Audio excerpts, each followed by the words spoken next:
The lowest point for Mandy. I was there by her side as her fiancé. Didn't complain at all. Once she regained control of the company, she wanted to marry the man she loved. She let him take everything from me, and I became a complete joke. But I didn't complain. I quietly stepped aside, because the breakup fee could cure the person I care about. I went to Mandy's office to deliver some documents. There were some suggestive noises inside. It was Larry. These days, Mandy has been all over him.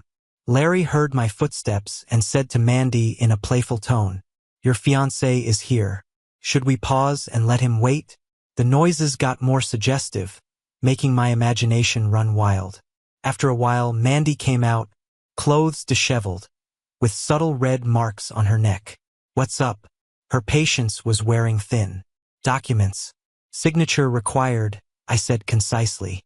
She grabbed the pen and signed quickly, as if eager to get rid of me. But just when I was about to leave, she stopped me. "Edward, I need you to take care of something." "What is it?"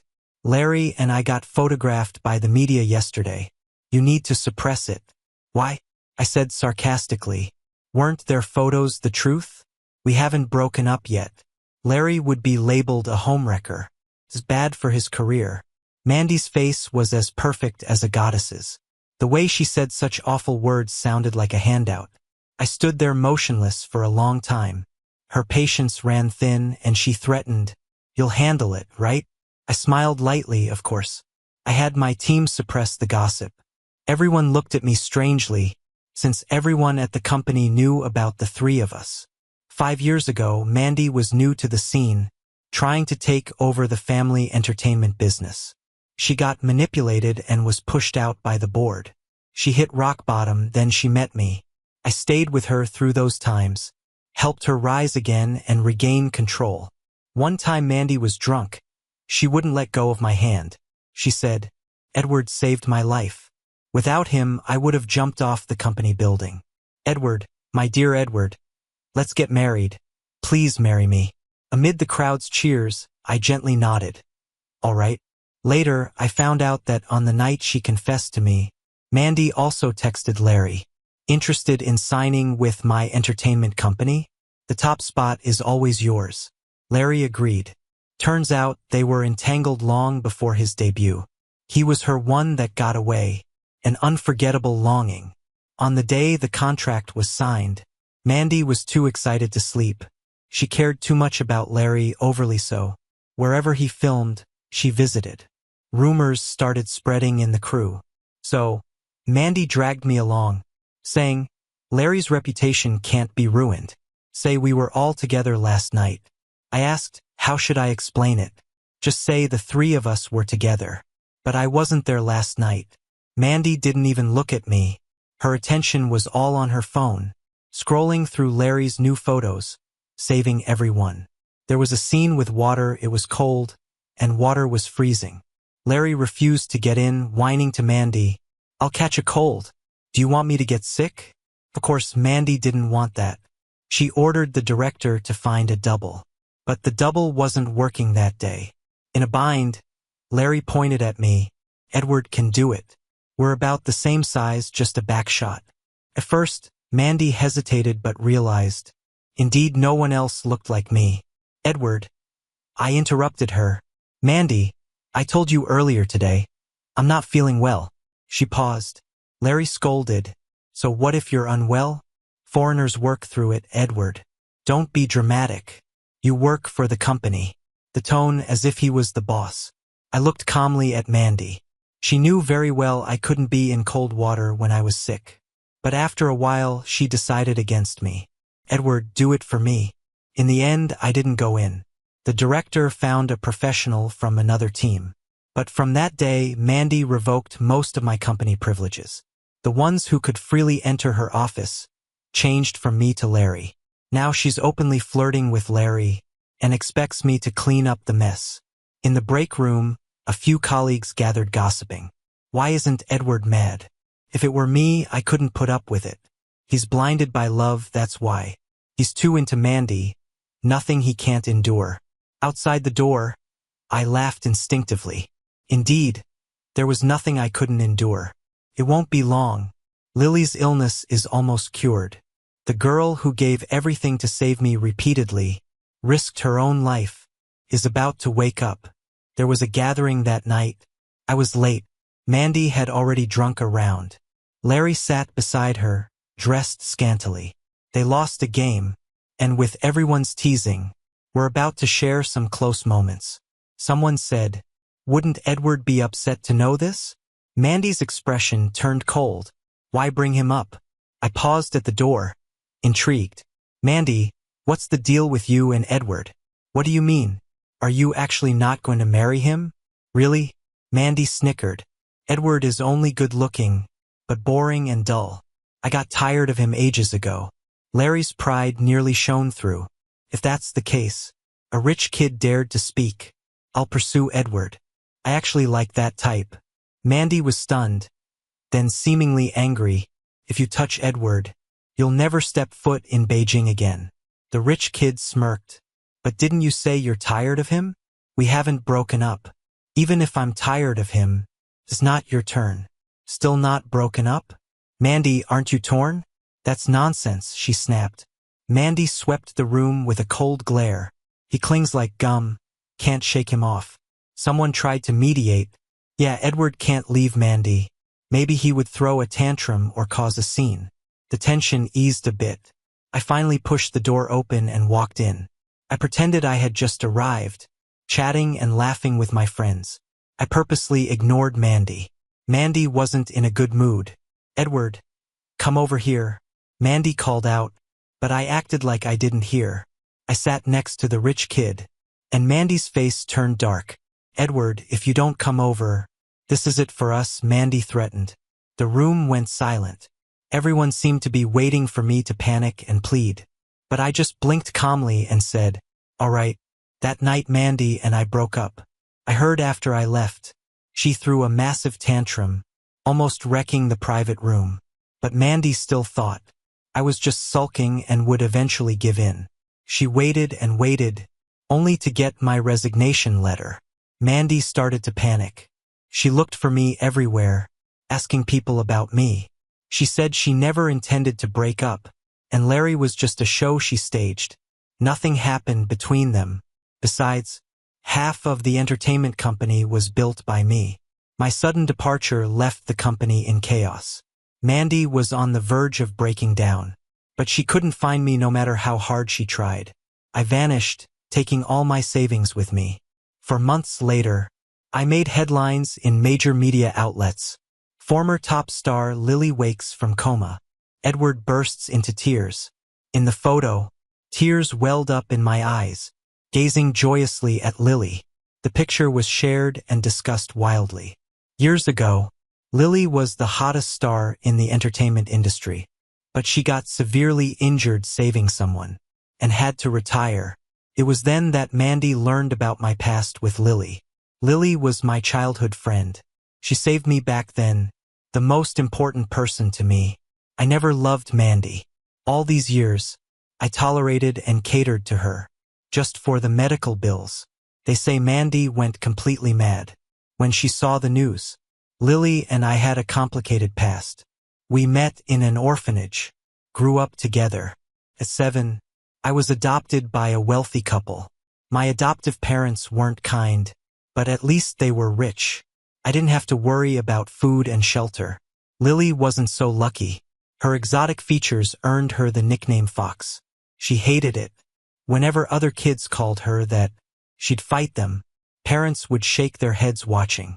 Thus, Lily became the unwanted child. In her teenage years, Lily's temper worsened.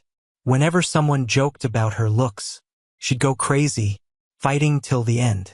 In 8th grade, Lily beat up the principal's son. At the Monday flag-raising ceremony, she was publicly criticized. The principal forced her to apologize. Lily grabbed the mic, a sly smile curling on her lips. Your son asked how much for a night. Could I sell to him? I reasonably suspect he learned it from his dad. Teach by example, right, principal? The crowd was in uproar. The principal was furious, threw a cup at her, breaking open her forehead. Blood streamed down her face. But she stood firm, her smile more chilling, like a god weary of the world. But surprisingly, the next day, Lily obediently went to apologize to the principal. She wrote a 10,000-word reflection, pleading tearfully for the school's mercy, as if she wasn't the one who challenged everyone the day before. No one understood what happened, except I did. Amidst the chaos of the flag-raising ceremony, I had grabbed Lily's hand, pulling her out of the crowd. My adoptive parents forbade contact with the orphanage kids, so Lily and I lost touch for years. I never expected to reunite this way. Lily was delighted. I told her, no matter what happens, never drop out. Studying was the only weapon we had. Only with that weapon could we regain our lost dignity. Lily trusted me. From that day on, she changed. She sought help everywhere, kept her place in school, stopped fighting, and studied hard, acing her classes. We acted like strangers at school. Even when we crossed paths, we just brushed past each other. But no one knew. Every night after self-study, Lily quietly followed me home, stood under my bedroom window, silently keeping me company until I fell asleep. The orphanage had little money. Lily was always hungry. I split half of my allowance with her, so she wouldn't starve. During those humid, stifling years, we supported each other like that. After the high school entrance exams, the principal was arrested for molesting minors. When he was taken away, I stood at the back of the crowd, smiling silently at him, because I was the victim, and I had lured him. I can't be blamed. I simply wanted to discuss entrance preferences with the principal. The police. What's wrong with asking them to protect me, a minor? If the principal was a decent man, I wouldn't have caught him no matter how hard I tried. This case caused a stir. When I gave my testimony, everyone sympathized with me. Not to mention, I was top of my year, an obedient, well-behaved student. The principal couldn't bear the public criticism, attempted suicide, but failed. He was left paralyzed. His son's bullying was exposed too. No high school wanted him. That was my first setup. 15. I won big. The only downside was, I earned a reputation. Some said I was dirty, that I was promiscuous as a kid. My adoptive parents were disappointed too, but I didn't care at all. I realized then, I was different from other boys. Reputation, approval, they meant nothing. All I cared about was winning. Winning thrilled me, made me tremble. I'd do anything to win. Later, I got into a prestigious university. Lily, with her godlike looks, became famous. No one knew. Her public persona was my creation. Even her management company didn't know I existed. We were the best partners. Until 5 years ago, my adoptive parents went bankrupt, buried in debt. They sold me to a crime boss in Hong Kong to pay off the debt. I then learned their years of raising me weren't out of kindness. They demanded top grades to sell me at a good price. Lily found out, emptied her savings since debut, and bought me back. That was the first time Lily saved me. Lily's second time saving me, it was like a freak accident. Someone tried to run me over with a car. That day it was snowing heavily. I met up with Lily. Because of her status, she couldn't go to crowded places. As I crossed the street, a car rushed toward me. Lily quickly pushed me away and ended up lying in a pool of blood. The car drove off immediately. That road didn't even have cameras installed yet. The accident ended Lily's amazing career. She lay on the hospital bed needing pricey treatments. But Lily ran out of money. She had spent it all saving me. Her agency abandoned her, claiming force majeure, and broke the contract. The entertainment world moves fast, and she was slowly forgotten. But I didn't forget. I met Mandy and helped her rebuild her company, partly to help Lily's treatment, and partly to uncover the truth behind the accident using the influence of the entertainment company. Later on, Mandy confessed her feelings for me. I knew she was attracted to my skills and wanted me around to work for her. I needed her fiancé status to do more, so we entered a mutual beneficial relationship. You think I broke up with her because of her cheating? No. It was because I discovered that the accident might be closely tied with people around Mandy. Memory cut short. The microphone was in front of me. Today marks the 2nd month of Lily's recovery. She couldn't appear on camera, so I took the interview for her. A reporter asked, "Edward, you were once engaged to Mandy, but now you're with Lily. Do you still love Mandy?"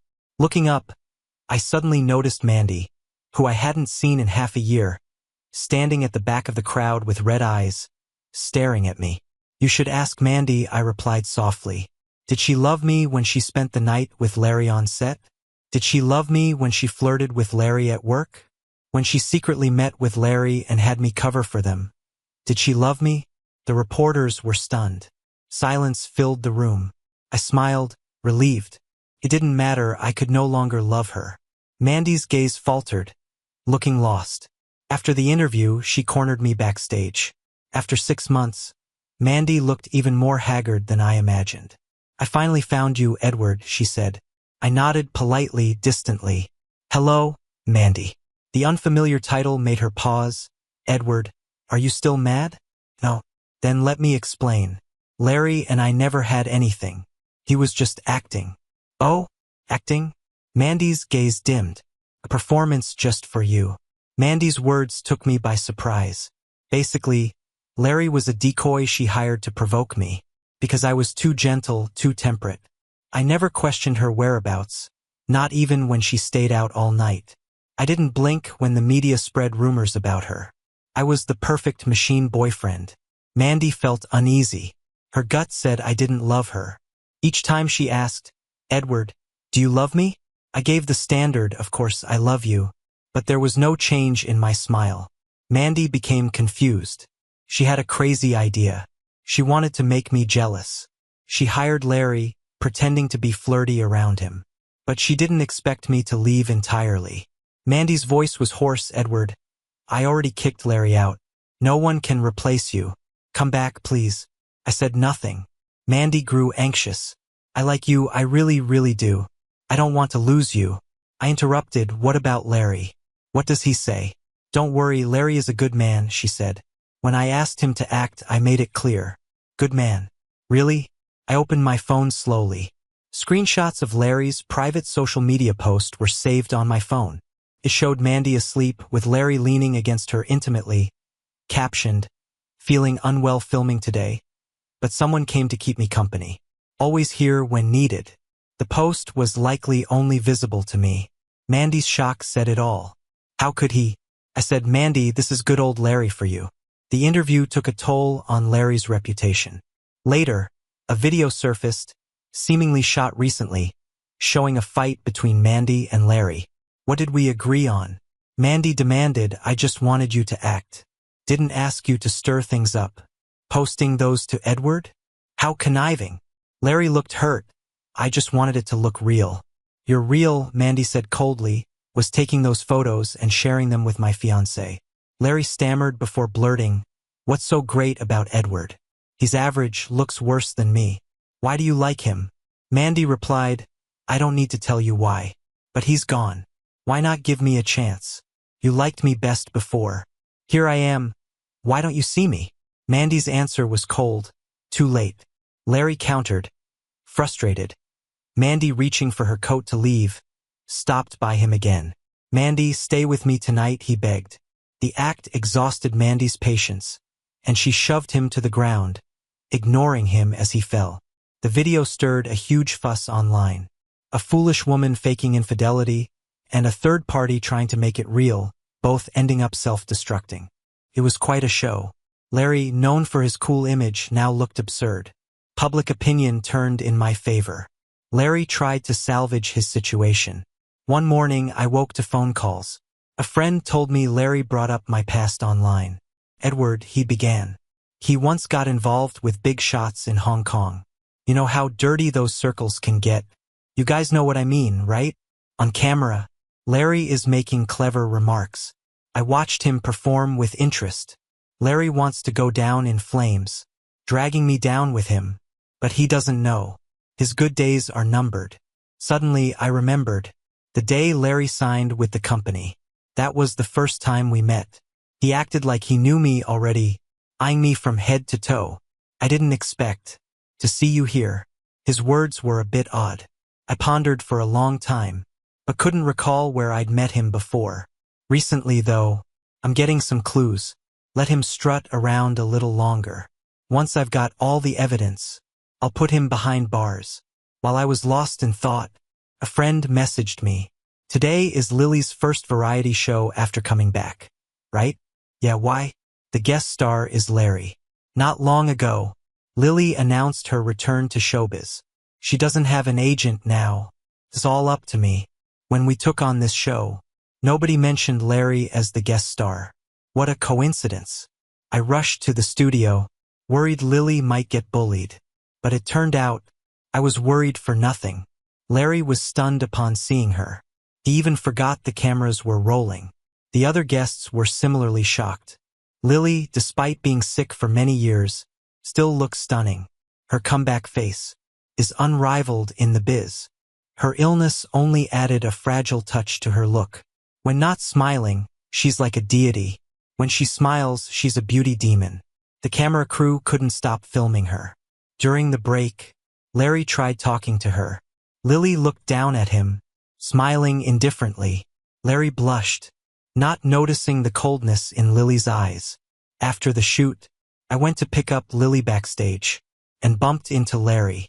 I've heard about your stunning looks. Meeting you today proves it's true. Thank you. So, are you close to Edward? What are you trying to say? Lily blinked, as if casting a spell. Larry gathered courage to speak. Have you seen the news about Edward? His past is dirty. I mean, no harm, just worried. Don't want you to get tricked like Mandy. Are you talking about Edward's rumor of being a kept man? Larry nodded. Yeah, you've seen it. I didn't plan to spill this secret, but I was worried. Women as great as you and Mandy might get fooled, so I spoke up.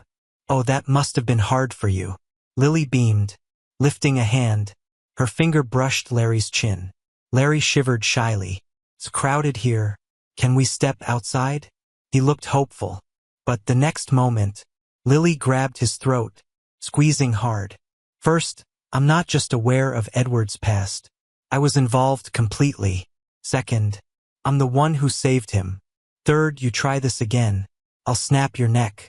Larry struggled in pain, face flushed. Lily let him go. After getting her fill of the sight, he coughed non-stop, his gaze at Lily turning from admiration to horror. I bet you're thinking of telling the media about this, right? Lily's voice was too gentle, like asking what he wanted for dinner.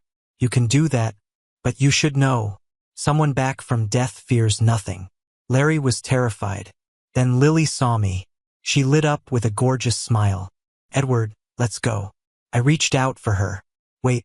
Lily suddenly took out a wet wipe, cleaning her hands thoroughly. I touched something dirty. I chuckled. Behind us, Larry glared at me in hatred, but his nightmare wasn't over. As we left, a group of company executives approached. They headed straight for Larry, holding a stack of papers. Larry, we're ending your contract. I figured. Mandy did some digging after the leak. She found out my past wasn't rosy. Abusive foster parents, beatings for poor grades, or acne. After they went broke, I was sold to pay debts. They never treated me as family. Mandy must have learned how Lily exhausted her fortune and begged on her knees to save me. Lily never looked down on me. That's something Mandy could never understand. To make it right, she removed the one who leaked it all. The contract termination was huge news, trending for days. But Larry quickly found a new big shot, still parading around, seemingly unfazed. Then, I saw a photo, Larry cozying up to a mogul in a private car. That car caught my eye instantly. Stars usually ride in minivans. First time I saw Larry's personal car. No, second time, because the first time, he tried running me over with it. The day of the accident, it snowed heavily, low visibility. All I remembered was the car model. Over the years, I quietly investigated through company resources. Most evidence pointed to Larry. He's the prime suspect driver. But the evidence wasn't strong, especially without a motive. Since we'd never met, why would he want me dead? When Mandy signed Larry, I wasn't angry. I thought it was my chance. At the company, Larry invited the execs for dinner. I pretended to be drunk, asked him to have his assistant drive me.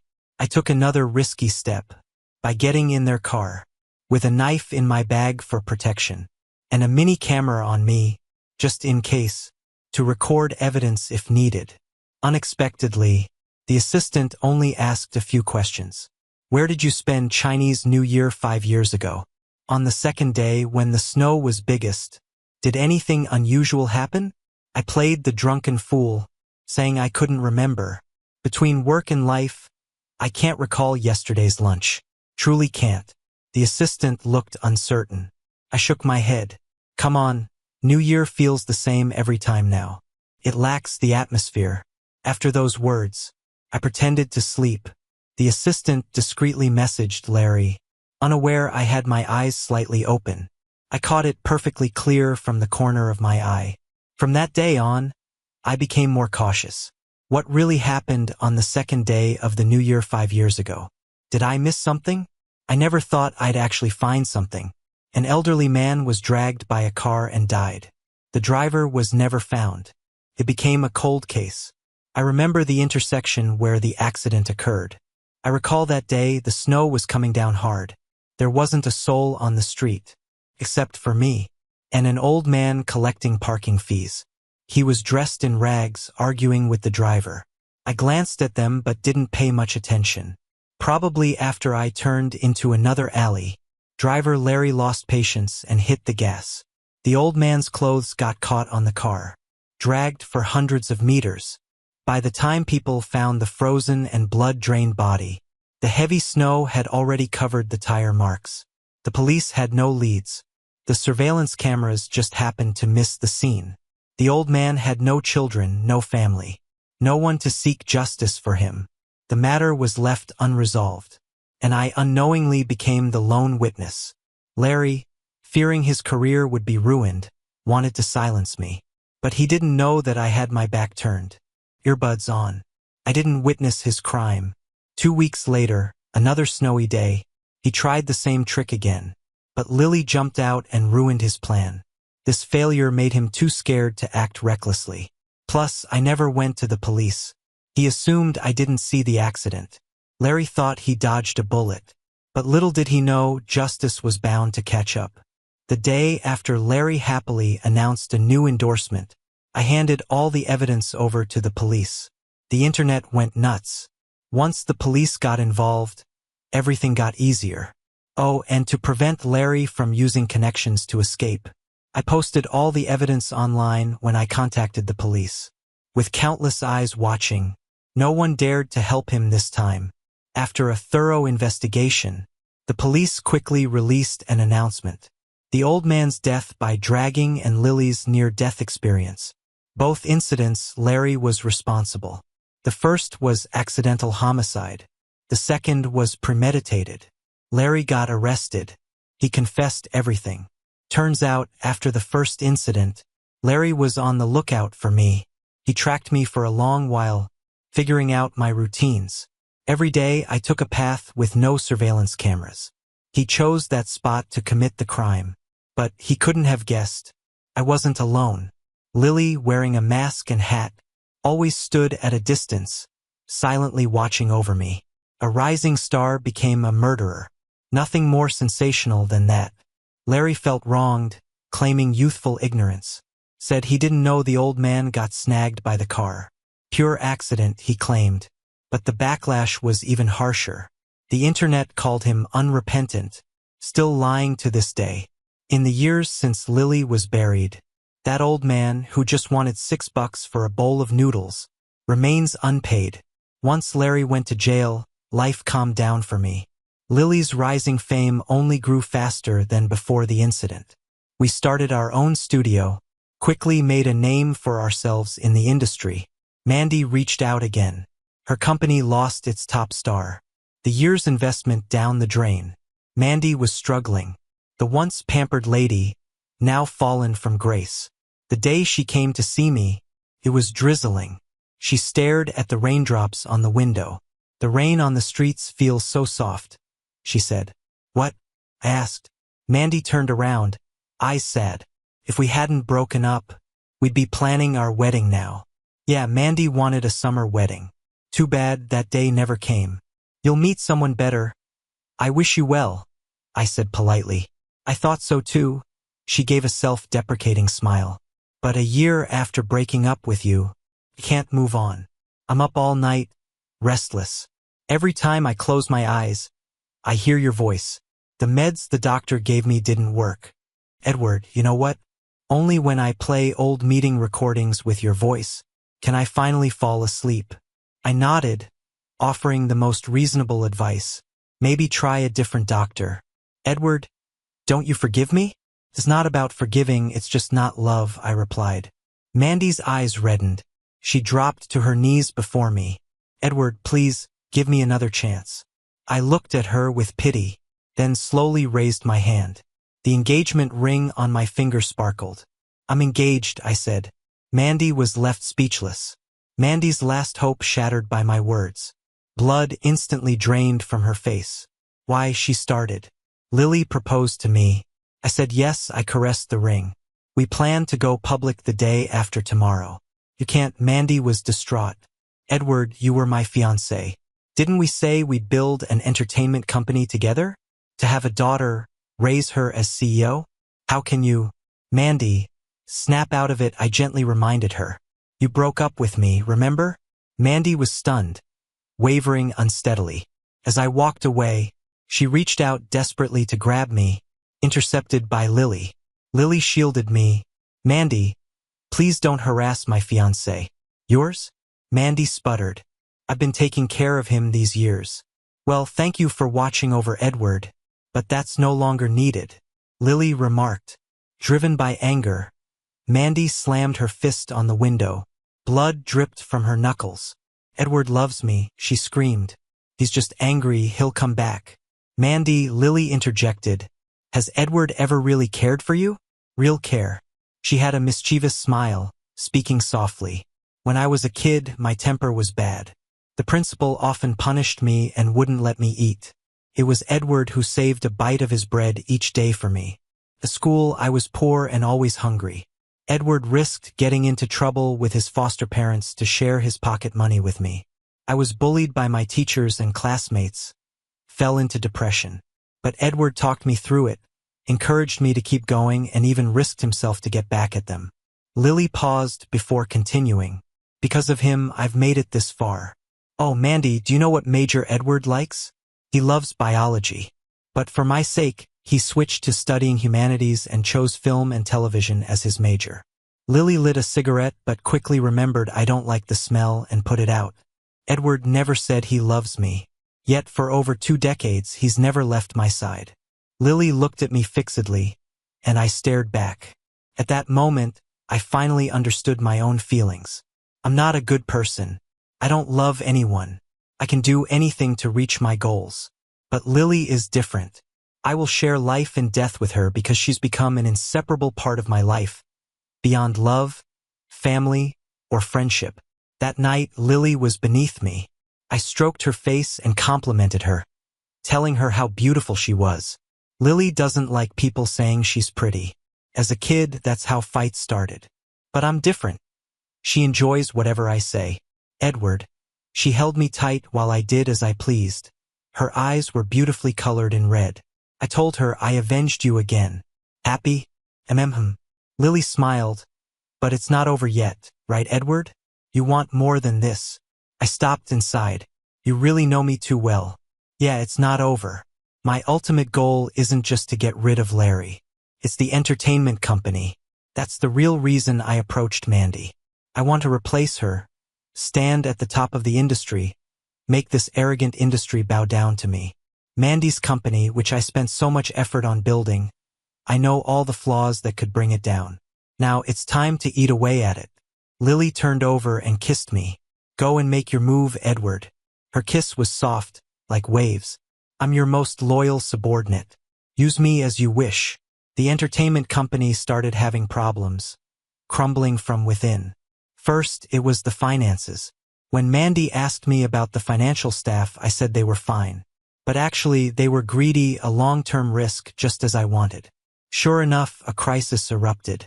After waiting a while, problems kept emerging, hurting the company's reputation. Many board members began strategically withdrawing. Mandy was overwhelmed, the company on the brink. She held on for 2 months before finally coming to me. When Mandy found me, she had lost a lot of weight, looking haggard. She asked me for help. I was direct. I want your shares. Her eyes flickered. But, no buts. If you can't decide, go handle it yourself. I closed the door. Outside, Lily stood guard over Mandy, both silent. After a long time, Lily asked, "Do you know why I'm better than you?" Mandy looked up at her. "Lily, I'm more obedient than you." Mandy seemed to understand, but also not. Lily continued, "I've never wanted anything in this life except Edward himself. Not even my own life matters. Whatever he does, I'll follow and help him reach the top." Lily closed her eyes. Her final words left Mandy stunned. Because once we're at the top, no one can bully us anymore. At this moment, separated by a door, Lily and I were back to back. Like when we were 6, locked in a small dark room, relying on each other through life's tumultuous currents. I finally made my move. Mandy stepped back and supported me. 5 months later, the entertainment company underwent a complete transformation. I rebuilt its system, holding the most shares and naturally leading the board. Lily's personal studio became a part of the company, making her my singular top artist. However, some senior managers opposed me renaming the company. One female executive, loyal to Mandy, didn't accept me as the new chairman. Said I used looks to climb up. I wasn't mad. Women face so many injustices in the workplace. Talented ones like her deserve good treatment. I called her to my office, explained the company system and plans. She listened in silence. "Did you do all this?" "Yeah, so what do you think?" "But you're in film studies, how do you manage a company?" "Learned a bit from my foster parents when I was young. Learned more with a big shot in Hong Kong after being sold off. Oh, by the way, that's how we got into the Hong Kong market." "You learning while treated like a plaything?" I shrugged. "That's probably why I'm here now.